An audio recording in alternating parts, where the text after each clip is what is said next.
So just kind of speaking a little bit more about what kind of complaints does our office or are we able to help with. So we're pulling all of our data from the year of 2021. Once 2022 is completed, then we'll pull from there. But looking at 2021, the most common type of complaint that our office received was in terms of motorized vehicles. That can include new cars, used cars, parts, services, auto body repairs. So really kind of encompassing a lot of what includes motorized vehicles. We also can assist with RV related complaints as well. To retail, so online retailers, electronic sales and services. 3 would be home improvements, so mostly contractor building. Also to appliance related, or that's home furnishings down further, but it can be kind of the repair, specialized services when it comes to repair or contracting building. Can also include roofing, paving, so anything that would be considered a home improvement. 4 is health and medical. Our office, we specifically assist with the billing side. So the Secretary of State has the Office of Professional Regulation. They oversee a multitude of different types of professions. Medical professionals, it is more specialized than just medical professionals, but they oversee a lot of different types of medical professionals. Those that they don't oversee would be the Vermont Department of Health. But we assist with billing. So if you were overcharged on a medical visit, double billed, wanting to dispute some aspect of the billing for dental or medical related visits, that is something that our office could assist with. Fuel, so as we know, a lot of individuals who don't have the piped gas or the natural gas use propane or other sorts of heating fuels. So we can assist and reach out to propane companies if there's any discrepancy in delivery, picking up those tanks, any refund delays. Housing and real estate, so if you have an issue with timeshares, hotels, rental properties, motels, banking, finance, and credit, specific to collection agencies, credit reporting, any sort of finance companies, so a common topic would be, the vehicle release or title release for a vehicle. So paying off that vehicle and then receiving the title. Any issues with receiving that, we can reach out to the financial company that's holding that title. Home furnishings, so that's where we get more into those sorts of appliances, furniture. Delivery wasn't received, you're not happy with the product, you think it's defective, we can help in that regard. Athletics, specific to recreational facilities. So a gym or some type of program that you paid for, as well as delivery, moving, and storage. So moving companies and or a courier or delivery service, and then noted the United States Postal Service is not included in that, as that is a federal agency. So we cannot take complaints against state agencies or federal agencies. There are some better, the governor's office would be better suited for state-related complaints, and your congressional representatives would be better for any federal-related complaints that you may have. But again, part of what Lisa said, we run that referral service. So if you're not sure where to go or you're having an issue, call our office, have a conversation with us. We'll make sure that we get you in the right place if that's not something that we can assist with. So as I mentioned earlier, in terms of impact within the community, we did process about 1,200 consumer complaints, recovered $243,008.37 in recovery. That's important. That is money back in Vermont consumers' pockets and into our economy. And then again, in terms of contacts to our office, and this includes phone calls to our office, complaints submitted to our office, scam reports to our office, which we'll talk about, is about 11,284.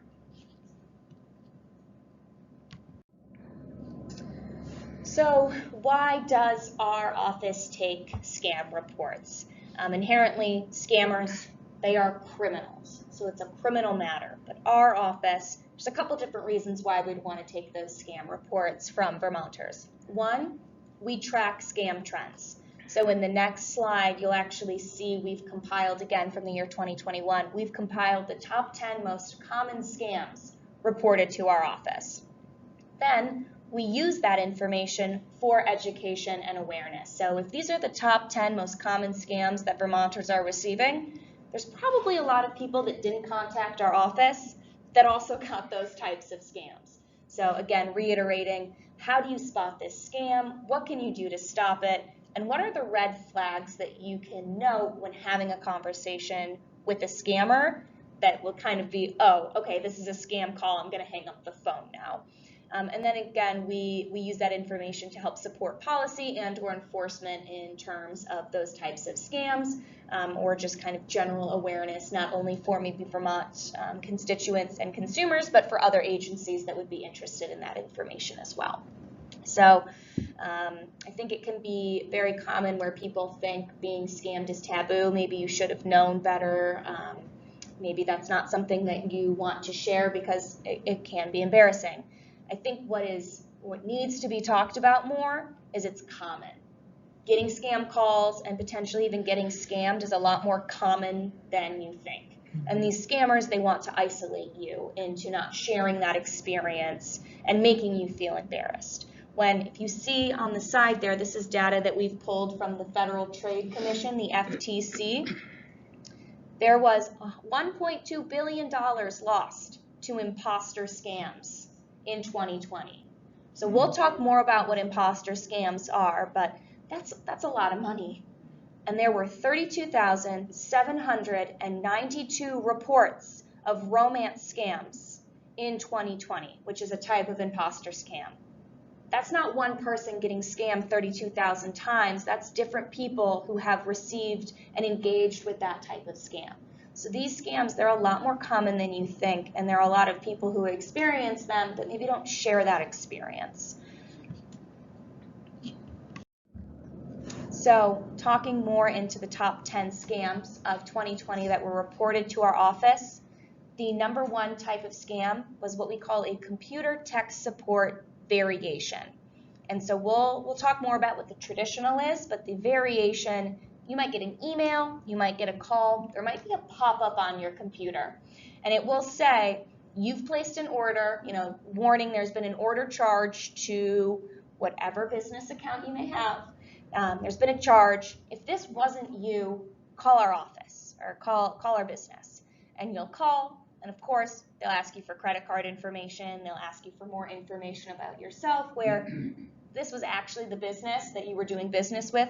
They should have that information. So that's probably the most common type of scam that we receive. Is usually it's an email claiming that you have made a purchase that you did not make. So they're trying to make you think that your account has been potentially hacked into, when in reality they're the ones trying to hack into your account. Another common one going off of that is sometimes packages are actually delivered to your door that you do not recognize, you did not order. For those types of situations, return those to the post office. Say return to center. So that would be the most common scam that we've seen in 2021. The second most common type of scam is a Social Security phishing scam. So you may get a call from a scammer pretending to be from the Social Security Administration or another governmental agency, claiming that your Social Security number has been compromised, it will be deleted, something bad has happened with your Social Security number, and they need you to give it to them over the phone. That's a scam. Computer tech support traditional, that is similar to the variation, but it's in terms of antivirus softwares or tech companies. So they'll claim that your virus protection is going to expire, or they've charged you for another year of this protection software. Sometimes it's, this has been hacked, you need to figure out what's going on with your account. Generally, they want you to click a link. What happens when you click that link is now you have given this scammer access to your computer and all of the files and information on that computer. And so when it gets to that point, you need to take your computer to a computer tech support repair individual, a servicer, who can remove the viruses and the malware that this scammer has downloaded on your computer. So to not get to that point even, don't click any links that you don't recognize on your computer. Another good way to check, if someone's claiming that an order has been charged or something has been charged to your credit card or debit card, check your credit card or debit card first before you respond to the scammer. If you don't see anything charged, don't engage. If you do see something charged, call your bank. You can dispute that as fraud. Legal authority imposters. So a little similar to the Social Security phishing scam, but it may be other governmental agencies claiming that they work for a government agency. It might be a lawyer, it might be a judge, someone, or sometimes it could be they're claiming to be the police department, they're coming to arrest you, but it's some sort of legal authority pretending to be part of the government or a law enforcement agent trying to gather information from you. You know, if you were going to be arrested, they would not give you a heads up via a phone call that you were going to be arrested. So sweepstakes and lotteries, we'll talk about that, but those are what we call free money scams. So there are a couple different types of free money scams that scammers commonly use, so we'll review that later in the presentation. Identity theft, that's pretty straightforward. Somehow your data has been leaked or you've provided that data to a scammer somehow or another. So our office will help with the recovery of that. We'll walk through some different steps that you can take to make sure that your identity is protected, whether that be a credit freeze, credit fraud alert, reporting it to the appropriate parties and agencies. Online listings, that's when something, either yourself, you've posted something on Craigslist or another online listing site to sell. Scammer may say, hey, I'm interested in that, send you a check for way more money than it was posted or the price was listed as, and then they'll ask you to send half of those funds to a moving or delivery company. Guess what? That check's gonna bounce, and the money that you've sent to that delivery company, it's just the scammer. Now they've gotten money from you. So that check's gonna bounce, you're not gonna get any funds, you're gonna be the one that's out of funds. Another common online listing was fake rental properties. So using existing homes, whether they found that information on existing, you know, someone's home that they just found pictures of online, or if it was a legitimate rental listing, that they then duplicated that listing and made it cheaper. So people are being led on or strung to that cheaper rental listing. Medicare card phishing. Someone will call you claiming to be from Medicare, saying that your Medicare card is expiring and they need your Medicare number. We will talk about that more in detail. That is one of the top 10. Family emergency imposters. So that's a type of imposter scam where the scammer is pretending to be a loved one. Most commonly, it is a grandchild or a child claiming that a horrible accident has happened and now they need your help. And then the classic, what we all know, is the auto warranty expiration. So sometimes it's a call. More commonly, as we're seeing, they're coming in as letters. So if you've experienced any types of these scams or you get one of these scam calls, emails, or letters, feel free to call our office. Don't engage if you're not sure that it's a scam. If you know it's a scam and you want to report it to our office, contact us. We'll make that a scam report so we have this data saved. If you're not sure, don't engage with whatever letter, call, or email that you have. End communication, call our office to review.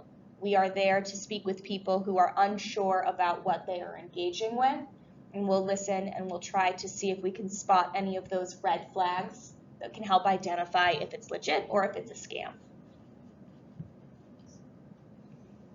How do you track it if you get a phone call? If we got that left on our phone number, do we call you? That's a really good question. As Margaret mentioned in the beginning of the presentation, this is a criminal activity. And so currently our office does not have a financial fraud unit that investigates these types of crimes. It's the FBI's responsibility and the Federal Trade Commission. However, so yes, report it. We don't have currently in our office a way to research that phone number. We don't have that. However, we are part of a multi-state robocall task force, which is really looking at those gateway providers. So this is an international crime network. These are criminals that are weaving stories to try to steal our money and our personal information. Calls that originate from overseas need to be switched onto or into your provider, whether it's Verizon or T-Mobile or Consolidated. There are businesses that are considered gateway providers that flick that switch. And so this robo task force is trying to understand and trying to understand and help these businesses be accountable to screening the calls that they're allowing into the U.S. And so we'll take that scam report so it can be included in our data. We have a database that we use to just track our complaint work, all of our calls, our scam work. So we take those scam reports so that we can have this accurate data like you're looking at on this pie chart. This information was all pulled from Vermonters calling our office or emailing our office in the year of 2021. So all this data was specifically reported to the Consumer Assistance Program in Vermont. So like Lisa said, while we can't track this person down, that is a criminal action that's on the law enforcement agencies to investigate, we will help track that scam. So not only that we know better, but we can share that information with Vermonters, but we can assist with part of that recovery. So if you feel like you provided a piece of your personal information, okay, let's have a conversation about identity theft. Let's give me what don't give me that information, I don't want it, but tell me what information was provided, and we can come up with a recovery plan. So example, if you gave a bank account number, call your bank, ask them to put additional protections. Maybe you gave the last 4 of your social. Okay, let's send you an identity theft recovery packet. So we can kind of review and walk through that situation with you. But in terms of tracking these individuals down, that is on the law enforcement agencies. So now we're going to talk, you want to do imposter scams? Sure. So imposter scams are, again, what the criminals are creating these stories. One is the legal authority story, and that they state that they are police, a lawyer, a debt collector. And in all of these stories they create, there's always an element of urgency. Government, federal agency, they could be representing as, I'm the IRS and you owe back taxes, or the Social Security Administration. There's an issue with your Social Security number linked to a car that was full of drugs in Texas. Friend, relative, acquaintance. These are most difficult because there's such an emotional piece to these friend, relative, and acquaintance imposter scams. The calls where somebody is stating that they're a grandchild and they've been hurt, or they were in an accident and they hurt someone else and they're in jail and they need money quickly and don't tell anybody. So the story continues and continues, and it's urgent, and it really triggers that emotional brain, right? Another very common way that they share their story is through social media. And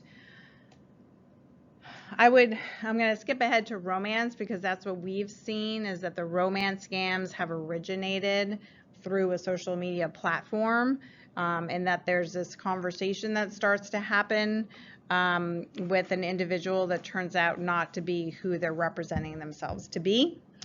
And the imposter scam is typically when there's an email that has been hacked through a congregation, and so an email is sent to all the members, and it's imposing as the pastor saying, oh, could you go grab me some gift cards for such and such who had a family emergency?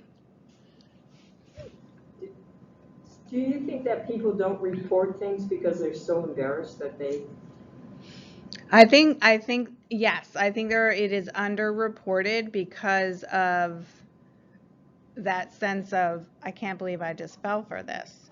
Yeah. And I, it's understandable. However, as Margaret pointed out in that one of the first slides, is that 32,000 people around the nation were victims of imposter scams, of romance scams. So it happens to, and we talk to the victims. It happens to people of all ages, all educational levels, all income levels, rural, urban. Again, and we hear this is that when somebody does call our office, they'll say, I was just got off the phone with a family member about something else and I was so upset, or I was rushing out to do this, or so they catch us in this moment where the emotional brain is really triggered. Mm-hmm. And so that's when we're vulnerable, and they know that. Yeah. And then they create these stories, and they also add the element of don't tell anybody, right? And then there's that fear that is urgency and then fear. And we'll talk at the end. We have a method to share with you, and we would love for you to share with friends, family, neighbors, about how we can outsmart the criminals. So I'll hold that until the end of the slide, end of the presentation.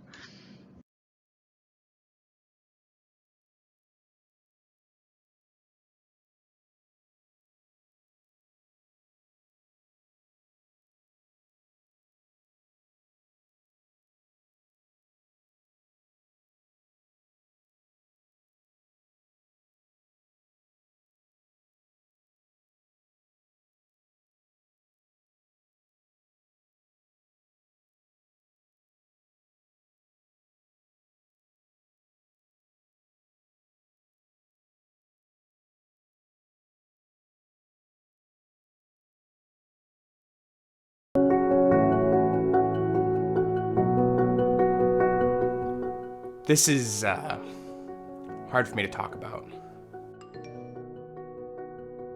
but I think it's something you should know.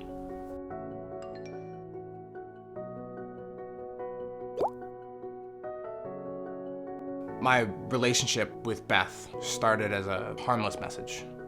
We had a mutual friend. She wanted to chat. She seemed nice, so I responded. I didn't find out until much later what was actually going on.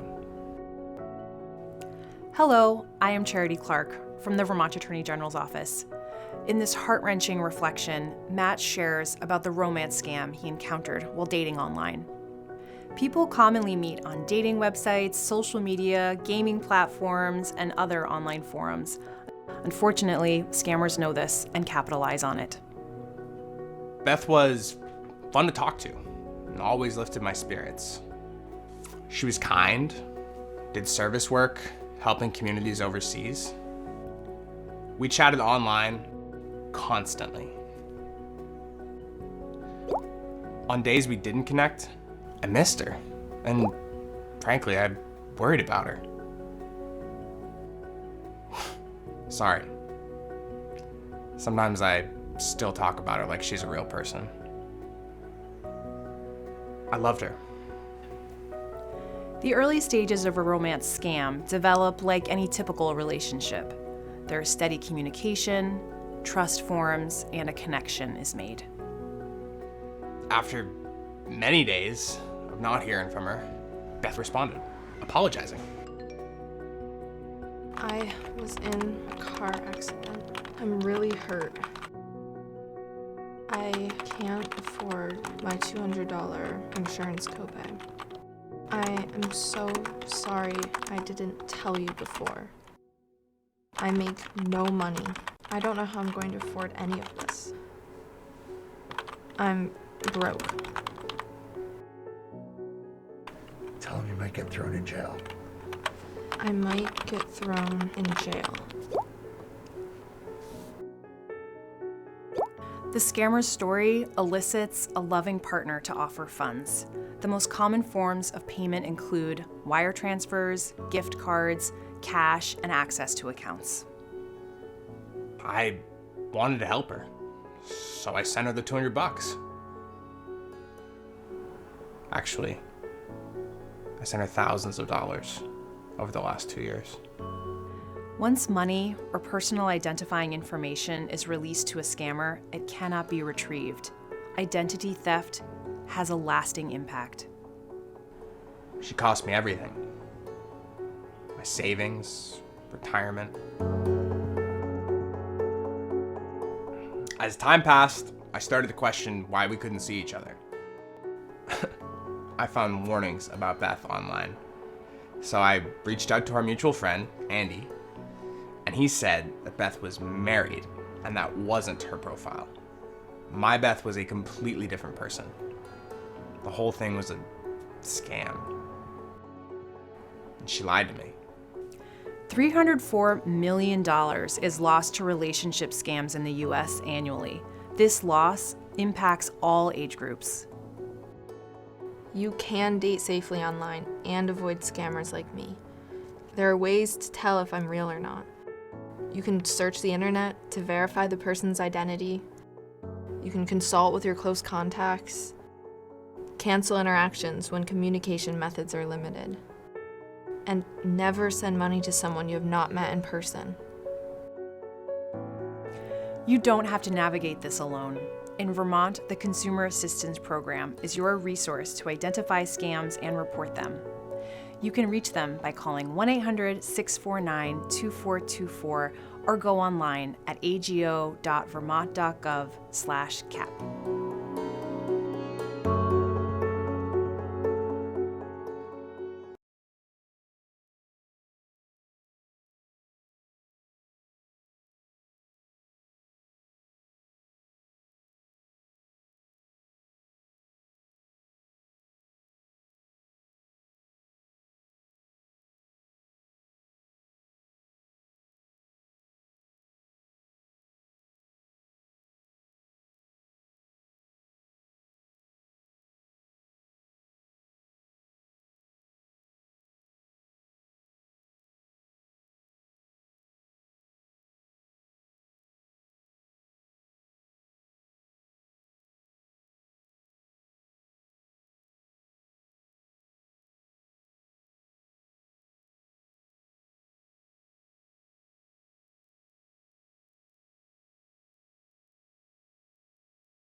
So just kind of breaking it down again, you can search the internet to help verify that person's identity. Don't trust people who refuse to provide any additional photos of themselves. If you only have 3 photos that are recycled over and over again, that's a red flag. Don't trust people or anyone online who requests money for financial support. Inherently, people are loving and people are caring, but again, unless you have met this person in person, you have seen them face to face, do not send them money. Don't trust someone who refuses to chat with you through a webcam or continuously has excuses as to why you haven't video chatted or spoken on the phone. And sometimes too, even speaking to somebody on the phone, that could be anybody on the other line. So being able to verify over video is pretty important. And I would add to that, by video several times for a long period of time. We had a young woman who lost $32,000 through a romance scam, and this person did agree to, see each other via webcam, and it was for like 3 seconds, and then the technology went bad because this criminal weaved the story that they were serving, in the military overseas. And so, yes, there was a webcam, but it was less than 3 seconds.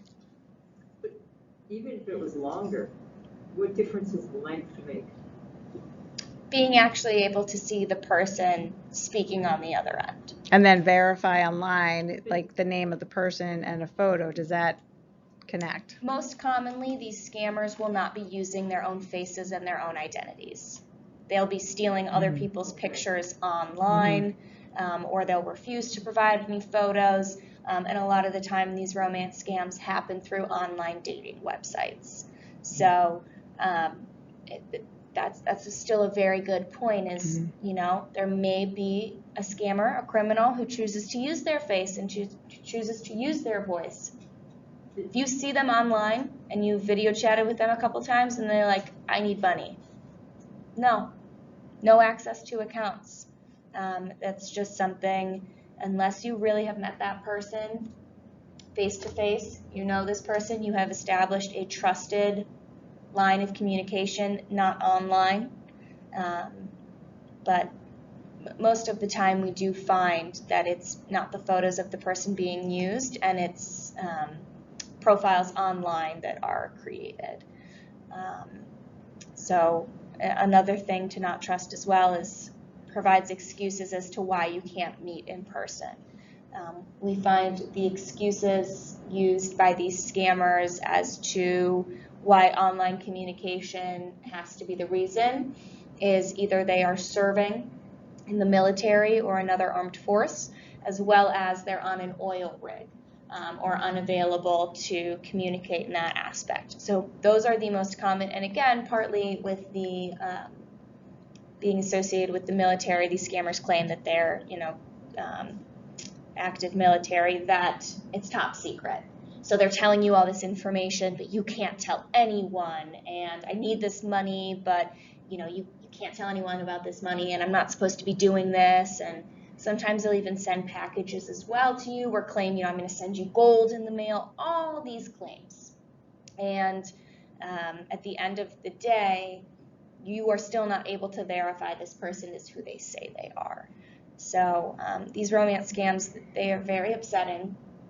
They go on for, they can occur for a significant amount of time, and it is very heart-wrenching because this trust has been established, and then once funds and information about yourself is given, it can be either hard to end that communication or, like Lisa said, there's this emotional aspect or piece now associated with this scam.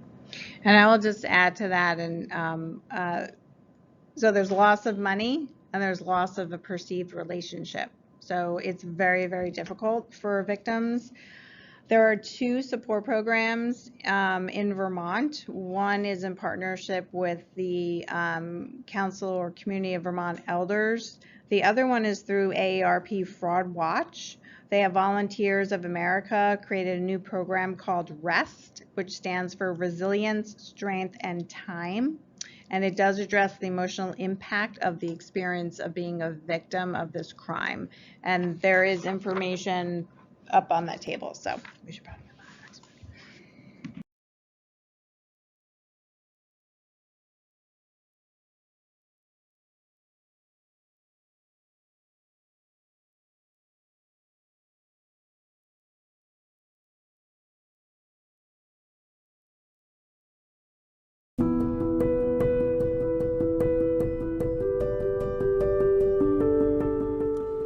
When my grandson was in trouble, I sent money.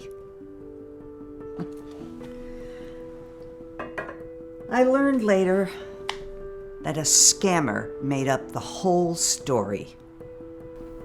If you were involved in a family emergency scam, call the Consumer Assistance Program at 1-800-649-2424. This man woke me up in the middle of the night, telling me awful things had happened. Who is this? Is everybody okay? Your grandson is very hurt and he's in big trouble.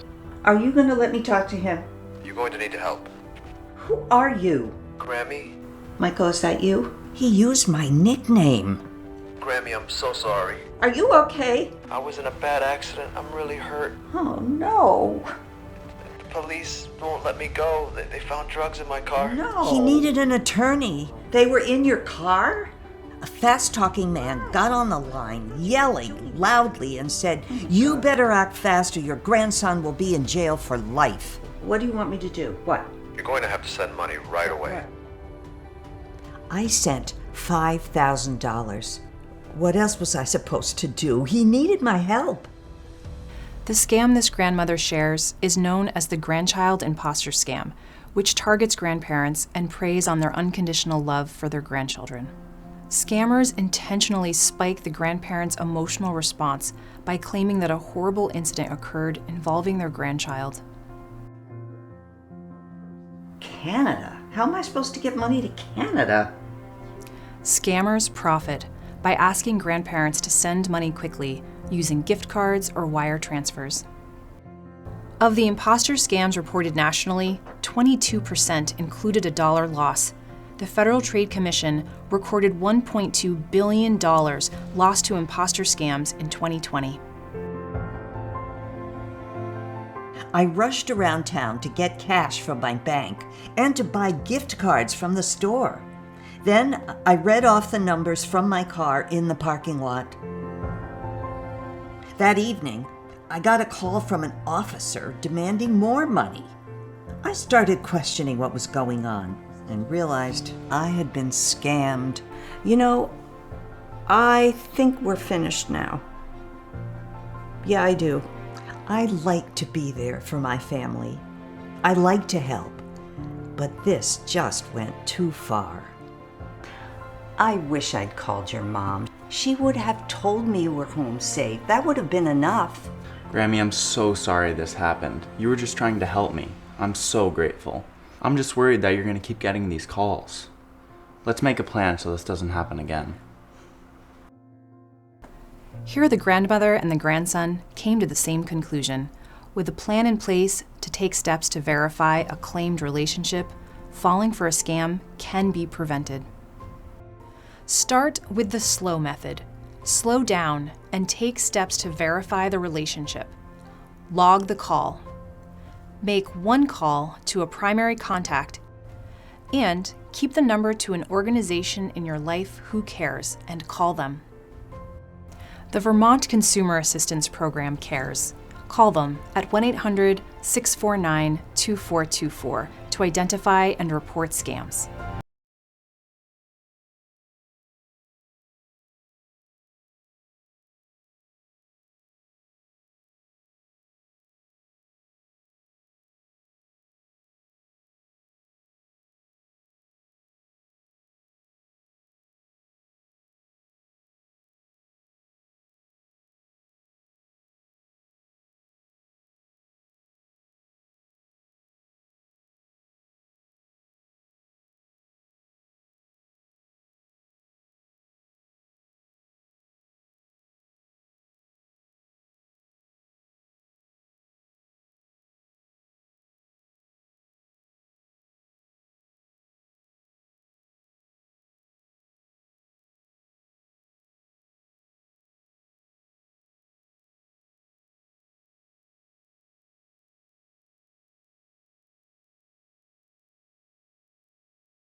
So again, grandchild imposter scam. If you believe that you are involved in one of these scams or you get a call claiming what we kind of reviewed on the video, hang up the phone immediately.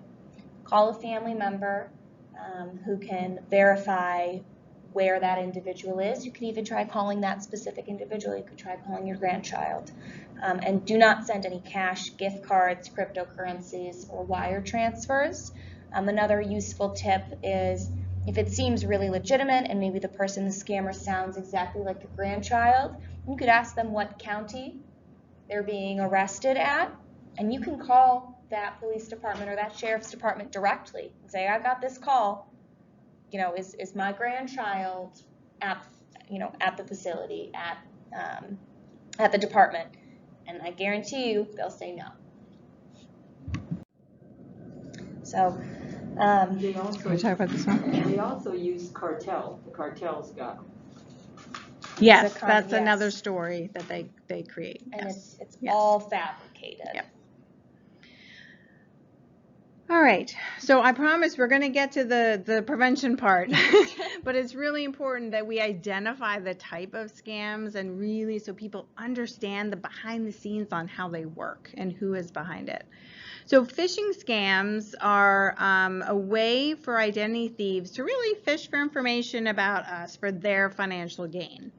What they do is they present a problem that has to be solved by disclosing your personal information and access to your accounts or provide funds. So we talked about the computer tech scam, one of the top three, right? The computer tech support and the computer tech variation.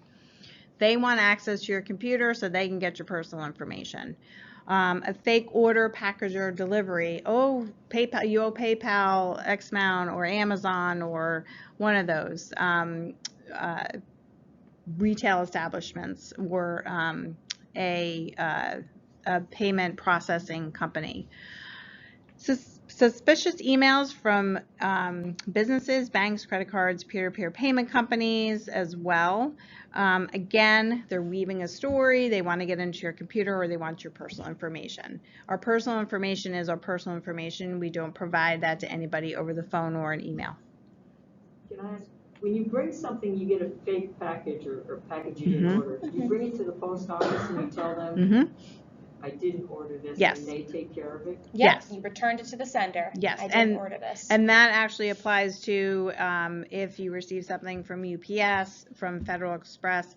All of those two entities have fraud departments. The post office will send it to the postal inspector. Yes. But don't take the time, just return it back and let their fraud department do the work. So we'll just quickly review one of the types of phishing scams that is regarding Medicare and Medicaid. So scammers will often call, sometimes it's a robocall, sometimes it's a live call, posing as Medicare representatives. We do find that they are most common during times of open enrollment for these programs, because that's when people are maybe expecting a call, but they can occur year-round. And what they're doing is they're stating they need your Medicare or your Medicaid number or Social Security number to continue to keep your coverage active. They may also claim that your card is expiring and they need to send you a new one, often with these fancy buzzwords like, did you get your gold card or your red, white, and blue card? So in regards to that, Medicare cards do not expire. You do not need to renew your Medicare card yearly. Medicaid, on the other hand, it is coverage for a year and you do have the option to renew that yearly. It's done through Vermont Health Connect or the Vermont Department of Vermont Health Access through AHS, the Agency of Human Services. So those are the two key players and agencies in the state of Vermont that would be providing these benefits. That is who you should call if you have any questions about your Medicare coverage, as well as there is an 800 number on the back of your Medicare card. So unless you called them or you requested a callback, Medicare won't call you. And also if a phone call is required for any parts of your coverage, Medicare would send you a letter. There's a number on the back of your card, though. If you think that the scam call that you received is potentially legitimate or it sounds real, hang up the call the 800 number on the back of your card. If Medicare called you, there is going to be a call log history of them making that call.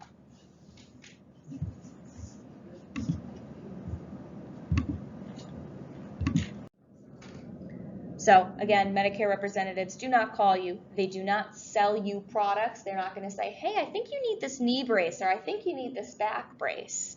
They're not going to do that, as well as they're not going to tell you that your coverage is expiring. You'd receive a letter. So in Vermont, we have state health insurance assistance programs, SHIP programs, and SHIP counselors. You can give them a call through your local area on agency of aging, and they can help address those Medicare questions or other insurance questions that you may have, as well as, like we talked about, any other questions or concerns about your Medicare coverage can be directed to Medicare. That's including the number on the back, or most commonly, 1-800-MEDICARE. Okay, free money scams. Publishers Clearinghouse is alive and well. There is the true Publishers Clearinghouse, and then there's the not true Publishers Clearinghouse. And it's really hard to figure out the difference.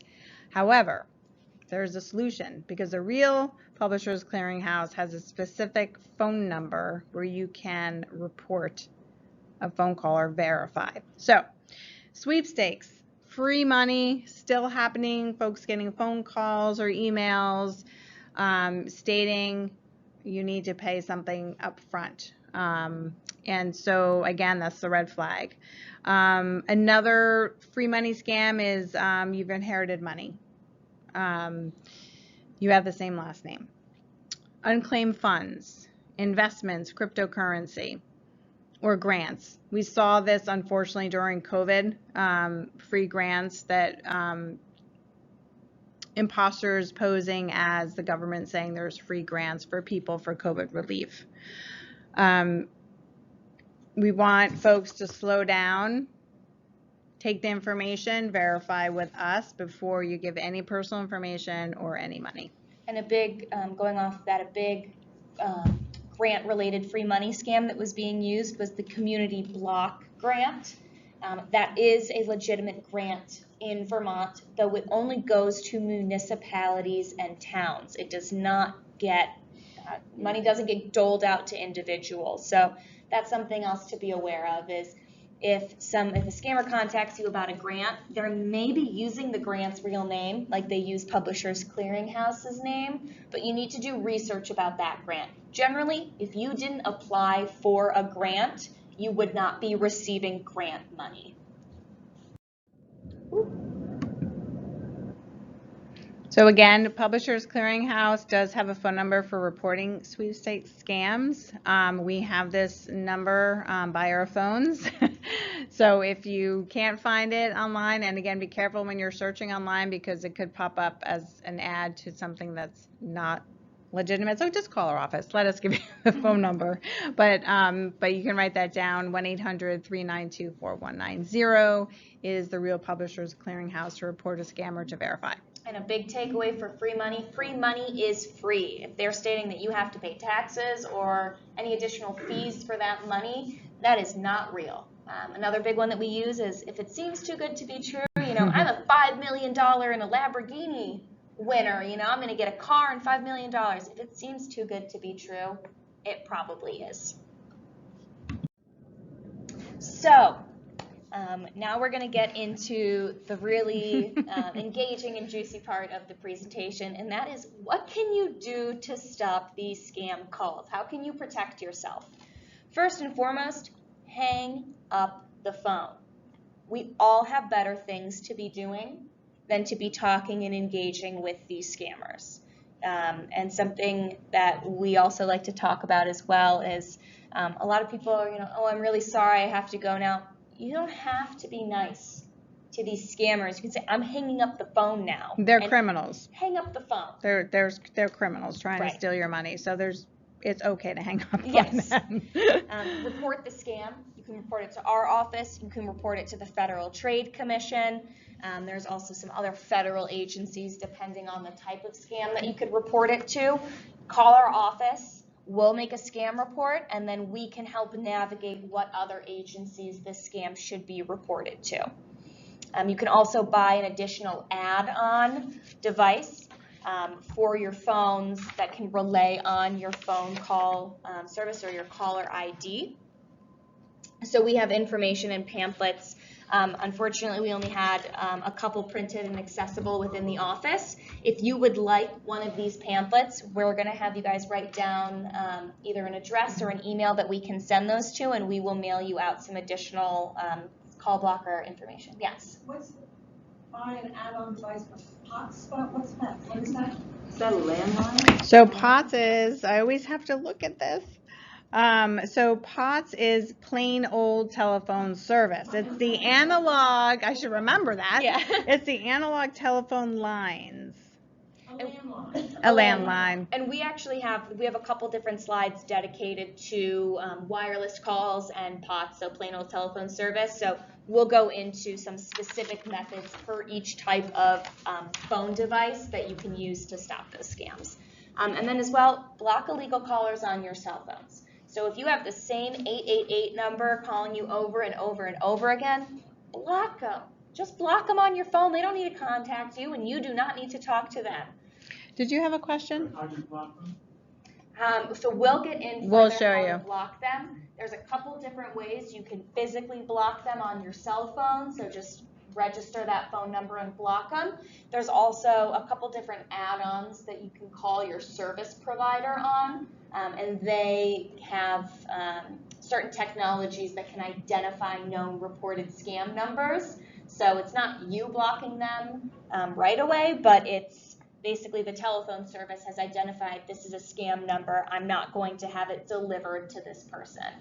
There's also like plug-in devices that you can get from Best Buy, where if you get a scam call, you can choose to block that. The second item, report the scam and help us stop. If you're using a phone without caller ID, what's the purpose of even calling? And reporting it to our office? Yeah,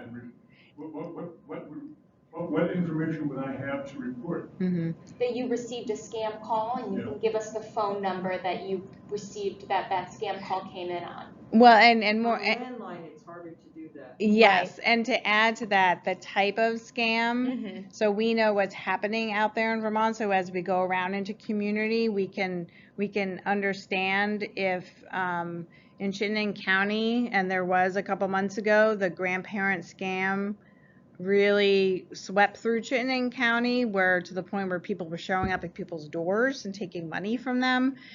So reporting it is important to inform us of what's happening in community, so we can elevate prevention efforts. We did a scam alert, which we'll talk about, but it's really your time. We do have an online scam reporting form. Some people prefer just to go online to a scam reporting form. It's entirely up to you. It's voluntary. If you want to give us a call, great. If not, just hang up on that person and go on with your day. And I would even add to that the robocall task force that Lisa mentioned earlier.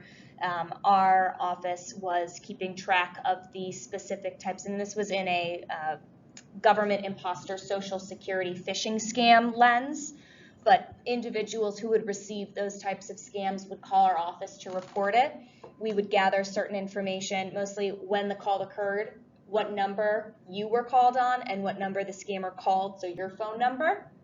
And that information was actually used by assistant attorney generals to do tracebacks to find out what telephone companies and servicers led that call to get to you and where did it originate from.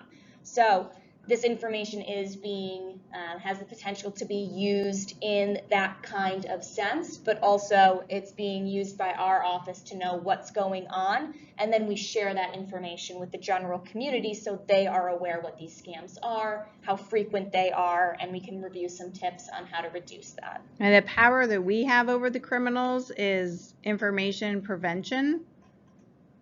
And so that's why it's important for us to know and to what's happening out there, so we can then be informed and share and help prevent loss, because it's nearly impossible to get the money back.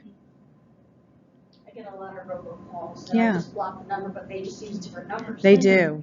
They do. And I also have seen in the last few months coming through on WhatsApp, you get a message, Yes. like it's a friend and I don't know this person, Yes. so I don't reply. Now you'll get texts with a link. Yes. A funny link, and it's from somebody you don't know. Yep. It just says hello. And so I just don't reply. But Right. they're coming through all the Yes, they are. They're absolutely. And taking a couple of steps back in terms of like what's happening, right? Like who's responsible for this system-wide issue? There's a couple players. So the Federal Communication Commission is the regulator of phone companies. There is a law called the Traced Act, which went into effect in December 2018, that said to the phone companies, hey, phone companies, like, you got to help us figure this out, because people are getting scammed and losing money. People are getting calls through phones and texts, and so there is that sort of bigger picture of who's accountable to this. Right? And the phone companies and these gateway providers are allowing these calls to come in. WhatsApp is allowing this to come in. Craigslist is allowing these criminals to come in. So there's accountability on the vendors who are allowing the criminals and giving their platform. And how do we put pressure on them? Legislative, talk to your congressional reps. If you have a complaint, if you're receiving multiple robocalls and you've done everything you did, you've put blocks in place and they keep calling. Personally, I think as an advocate, if I'm paying for my phone service, I'm going to tell my phone provider that I'm dissatisfied and I'm going to ask them to do something. It's a big issue. It's not an easy answer. Yes. About the no-call list, where Yeah. you register your phone number and then you're not supposed to get these things. Hey, it doesn't work. Is that a scam? I mean, So is that a legitimate thing? So the do not call registry is legitimate. Okay. It's commonly, so do not call, we have this, like, I don't want to be called, I'm going to sign up for the do not call registry. The do not call registry does not apply to scam calls. It applies to telemarketing calls.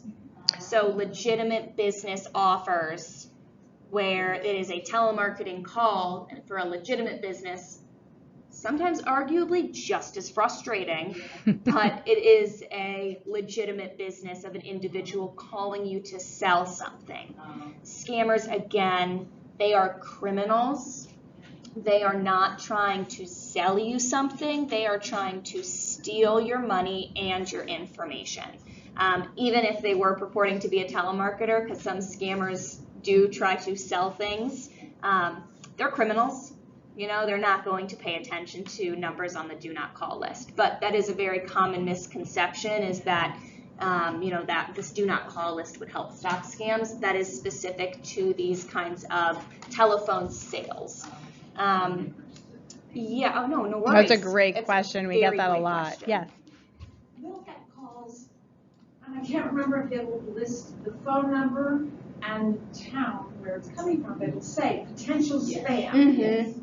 So who's telling us it's potential spam? Our phone provider? Mm-hmm. Yes. And that's part of the Traced Act, TRACED, the Traced Act, which is, again, putting pressure on the phone companies to get some systems in place to alert their customers of potential spam. Mm-hmm. Mm-hmm. We do have some more. I want to make sure that we answer all of the questions, but we do have some more information about blocking calls and the different types of phone providers as well. But I want to make sure that we answer all questions as well.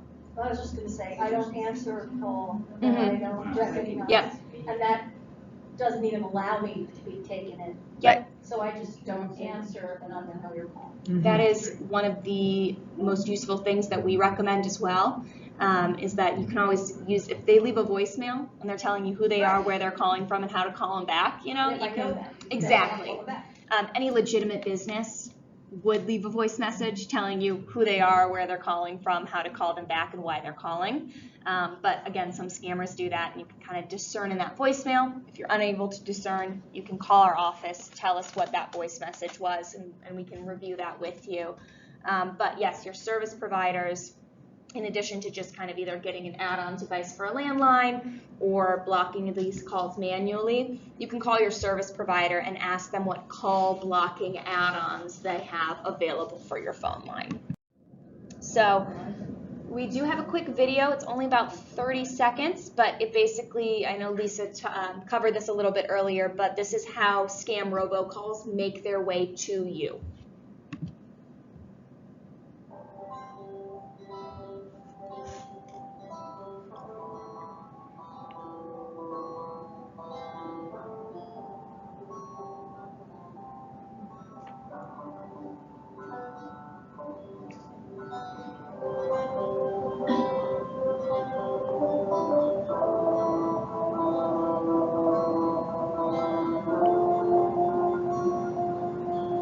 A lot of players involved in the system, isn't there?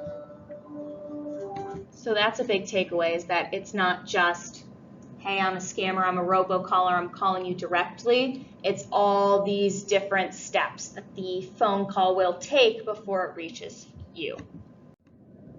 So again, our slow strategy, we try to implement this wherever, and it's because it works. It works.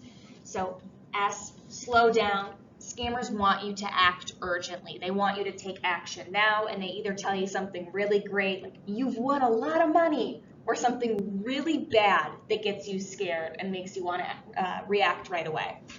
Don't. That is what they want you to do. Do not play into it. 2, log the call. Write down the phone number calling you or the number that you were given to call back, and hang up the phone. Make one call to talk to a trusted person that you know, that you trust, and talk to them about this scam. Who cares? If our office can be that trusted person. So we care. We are here to help identify those different types of scam calls. We're here to take those scam reports. We're here to walk through the situation with you to make sure that all your bases are covered in terms of protecting yourself. So all of our materials does have our phone number, or do have our phone number, but our hotline to report scams as well as just receive assistance, that's 800-649-2424.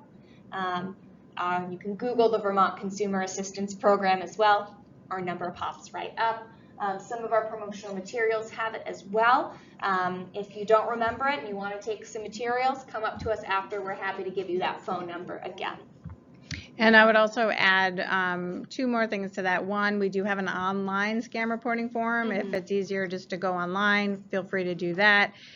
And also the videos that we showed are on our website we mentioned earlier. These have been really helpful when we get phone calls from a concerned friend or family member that is sharing that someone they know is involved in this imposter scam. And so it's a tool that we can direct someone to say, well, if you have a chance, next time you visit, maybe sit together and watch the video.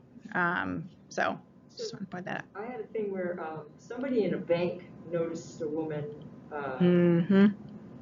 taking out unusual behavior for her. Yes. Taking out a large amount of money to wire, and said, it would be helpful if the bankers looked out for, for this, because they said to her, what are you doing with this money? Because she had never done that before. And she said, oh, I got it. And they said, that's a scam.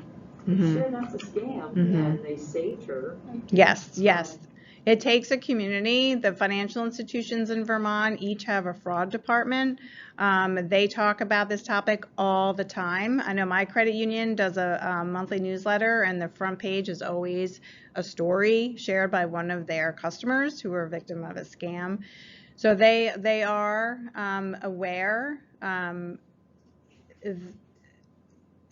They're going after your unfortunately, financial advisors. Unfortunately, it is ultimately up to that person and their money.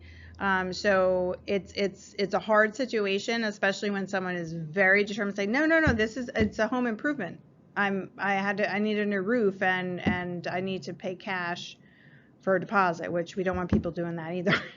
but there's the, they have the, they stay firm to their story because this criminal is, they're literally maybe still on the phone with them as they're in the bank. So you're absolutely right. It takes all of us, right, to help prevent this. But just to let you know, financial institutions do take this very seriously, and they have their own fraud departments, and they have their network that they get together and talk about strategies and training. And scammers will tell you to tell bank tellers or retail employees, if you're buying gift cards, they will tell you to say you're taking out money for this reason. So they will give individuals lines or reasons as to why you're taking out this money. So talking about just stopping unwanted calls, and I realize we are a little bit over our time, so we'll kind of breeze through this. If anyone has any specific questions on any of these slides, Lisa and myself will stay here a couple minutes after. We're happy to answer any specific questions or concerns you may have. But in terms of cell phones, so really thinking about Verizon, AT&T, Wireless, Sprint, T-Mobile, these kinds of cellular services and companies, you can download a call blocking app on your phone. Some apps are free, others may have charges. You can always call your service provider too to see if maybe they've partnered with one of these call blocking businesses. Some applications will have access to your contacts. That's something to be aware of. Calls might be stopped completely. They may ring silently, so you may not hear the phone ring, or they may be transferred directly to your voicemail depending on how the application you've downloaded works. For landlines, so most commonly known Consolidated Communications, Burlington Telecom, Small Town Telecom.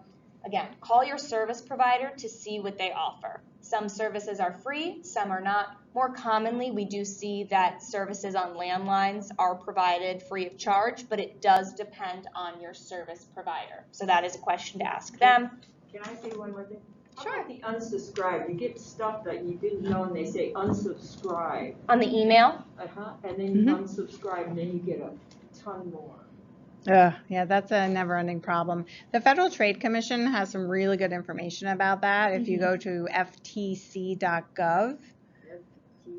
Yes, the Federal Trade Commission is our national consumer protection agency. They have a wealth of information on their website, and they talk a lot about those phishing emails and And then also one more method of protection for your landline is installing a call blocking device. So these are small little devices that can be plugged directly into your phone. The phone number, so this can assist with if you don't have caller ID on that landline, the number will pop up on that call blocking device.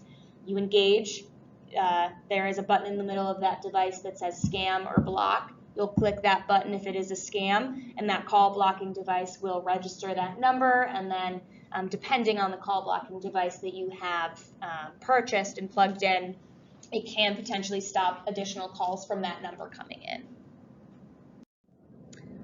Voice over internet providers, so that's what we talked about, VoIP, that you saw in that robocall video. That's Comcast, Xfinity, Charter Communications, Spectrum. So big question is that we receive is, do I have VoIP? I don't know if I have VoIP. Call your phone company to ask if you do have a VoIP phone. It stands again for Voice over Internet Protocol. It pretty much means that your phone calls are made over the internet, not using phone lines. So you're using the internet, not the phone lines. If you get your phone service through a cable company or you have some sort of bundle with your internet, phone, and cable, you probably have VoIP service. Internet-based call blocking services can block these calls that are used or block the phone numbers that are used on the internet. So again, call your service provider. Your carrier may be able to recommend a specific type of service to stop those calls. But you can also look online. Some services are free. Again, some charge you every month. If anyone here has an iPhone or a smartphone, there is a specific tip as well that you can take. If you go to your settings and go to Do Not Disturb, you can turn on Do Not Disturb. You can go to your scheduled calls, click Silence Always, and then allow calls from only your contacts. So this means that while your phone is on Do Not Disturb, you can only receive calls from your contacts. I know we have received some questions from past complaints about, or consumers about, what about if my doctor's office calls and I don't have that phone number saved? What if I receive that? If you know that you're going to be expecting a phone call that day, you can turn it off. There's also some additional numbers you can allow other individuals to call you. This is just one way that you can stop a phone call from coming in at any given specific time. Another type of phone tip, you can use No Mo Robo. It's kind of a fun name, but it's available on mobile phones. You'll have to inquire if they have, I believe last I checked, they were still developing it for a landline, but it's an application you can download on your telephone, and if you can see in there, it still has the phone number coming up, but that little tiny text reads Nomo Robo Caller ID Robo Caller. So it tells you this is a robo call, do not pick up the phone. We do find the less likely you are to pick up the phone and engage. It's going to be frustrating for a little bit amount of time because they're going to continue to call you. But if you do not pick up the phone and you do not engage, they're going to move on. Mm-hmm. It's a computer that's calling you, and they're trying to reach as many people as possible. So if you can trick that computer into thinking that there's not a living, breathing person on the other end of that phone line that's going to engage, you're smarter than the computer. They're not going to continue to call you back. Sometimes I picked up, I think it's happened more with our landlines, we no longer have it. They would ring and pick it up, but I wouldn't speak. Yep. And I would wait to see. And often there'd be nothing, or after a while I'd hear a hang up. Yep. I thought my voice might activate the computer. And that's a really smart method to use. We can't necessarily verify what triggers that robocall to engage. Sometimes if you've ever picked up a robocall, they're already halfway through their spiel, right? Like they're halfway through a sentence and you're like, what is this? So I'm sure there are some types of robocalls or robocall technologies that are smart enough to hear a voice and then engage. Sometimes not. But just in general, picking up that phone line is engaging in that call. Sometimes you have to do it. You don't have that voicemail option where your calls are stated out to you, or you can goes to voicemail if you listen to it. Sometimes you don't have caller ID, so sometimes you do need to engage. But that's why calling your service provider and asking what call blocking add-ons, so those calls don't even make it to your phone. That's why that's an important piece. And I would like to add one more, thinking back to this gentleman's question about getting the phone number. So we're not as concerned about the phone number being reported as in what type of, if you did engage, what was their pitch, right? What was their pitch? Because we find that some people, good intentions, they want to get these scammers, and so they'll keep them on the phone and they'll get the number and they'll say, I'm going to call you back. That is opening up vulnerability right there. If somebody is, they're not going to catch this criminal. As much as they're good intentions, we do not want you to engage. We do not want you to try to get a phone number. If you happen to pick up the phone and there's the pitch and like, ooh, got to hang up, great. Don't try to kind of keep them on the phone or get their phone number. We don't want you to do that. We want you safe. So we've reached the point in our presentation now where we've reviewed the information that we have to share. We would love for individuals to share their experiences with scams. I will stop the recording to make you feel more comfortable to share your experiences as well.